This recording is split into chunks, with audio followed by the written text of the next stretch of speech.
Shalom, selamat pagi Bapak, Ibu, dan saudara-saudara sekalian. Mari kita berdoa untuk menyiapkan hati kita mendengarkan renungan singkat firman Tuhan pagi hari ini. Selamat pagi Bapa di surga, terima kasih untuk hari yang luar biasa Kau berikan bagi kami. Berikan kami hati yang siap ditabur benih firman Tuhan, dan firman-Mu akan berakar dengan kuat di dalam hati dan pikiran kami, sehingga kami tetap berjalan sesuai dengan kebenaran firman Tuhan sepanjang hari ini. Dalam nama Tuhan Yesus, kami berdoa dan mengucap syukur. Amin. Tema kita pagi hari ini, menjaga bumi, diambil dari Kejadian 2 ayat 8 sampai 15. Selanjutnya Tuhan Allah membuat taman di Eden di sebelah timur. Disitulah ditempatkannya manusia yang dibentuknya itu.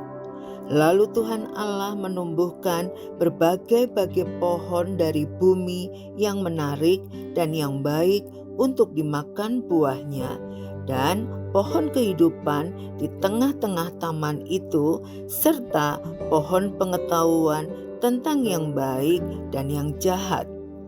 Ada suatu sungai mengalir dari Eden untuk membasahi taman itu, dan dari situ sungai itu terbagi menjadi 4 cabang. Yang pertama namanya Pison, yakni yang mengalir mengelilingi seluruh tanah Hawila. Tempat emas ada, dan emas dari negeri itu baik. Di sana ada damar, bedola, dan batu krisopras. Nama sungai yang kedua ialah Gihon, yakni yang mengalir mengelilingi seluruh tanah Kus. Nama sungai yang ketiga ialah Tigris, yakni yang mengalir di sebelah timur Asyur. Dan sungai yang keempat ialah Efrat. Tuhan Allah mengambil manusia itu dan menempatkannya dalam Taman Eden untuk mengusahakan dan memelihara taman itu. Selama 30 tahun, Yakoba Sawadogo menghijaukan gurun gersang di Afrika Barat.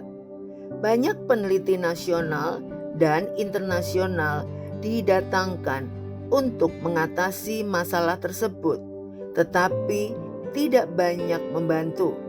Akhirnya, Yakoba memutuskan menghidupkan kembali teknik pertanian Afrika kuno, yaitu zai, dan seorang diri menghijaukan gurun. Bukannya disambut baik, ia malah diejek dan ditertawakan.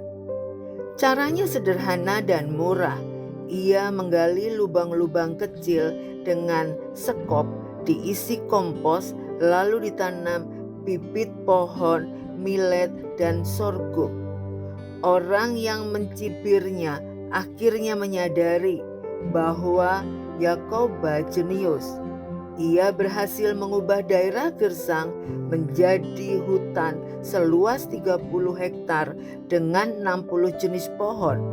Metodenya dibagikan kepada siapa saja yang ingin belajar.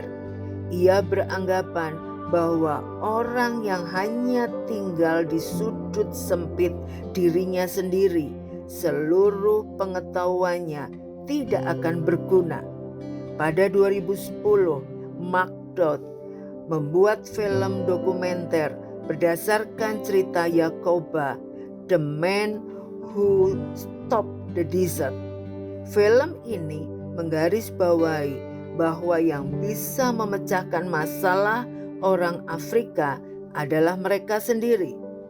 Ketika manusia pertama kali ditempatkan di Taman Eden, mereka diberi tanggung jawab mengusahakan dan memeliharanya.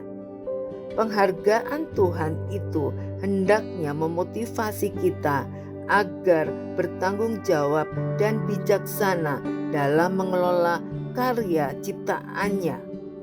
Selalu mempertimbangkan dampak lingkungan, meminimalkan kerusakannya, tidak menyebabkan polusi dan mengeksploitasi sumber daya alam.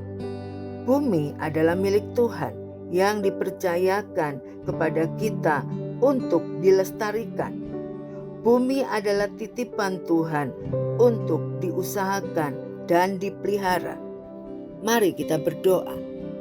Terima kasih Tuhan Yesus untuk kebenaran firman-Mu pada pagi hari ini yang mengingatkan bahwa kami umat-Mu, manusia di seluruh bumi ini, diberikan tanggung jawab untuk menjaga kelestarian bumi di mana kami tinggal. Ampuni kami Tuhan, bila kadang-kadang kami ceroboh, kami tidak menjaga dengan baik bumi ini. Kami sering menimbulkan polusi bagi bumi ini. Tuhan, biarlah saat ini Tuhan kami mau lebih baik lagi menjaga bumi ini supaya tetap baik sesuai dengan tanggung jawab yang Kau percayakan kepada kami umat-Mu. Biarlah Tuhan memulihkan bumi dengan seluruh isinya lewat apa yang kami lakukan. Terima kasih Tuhan untuk kepercayaan-Mu.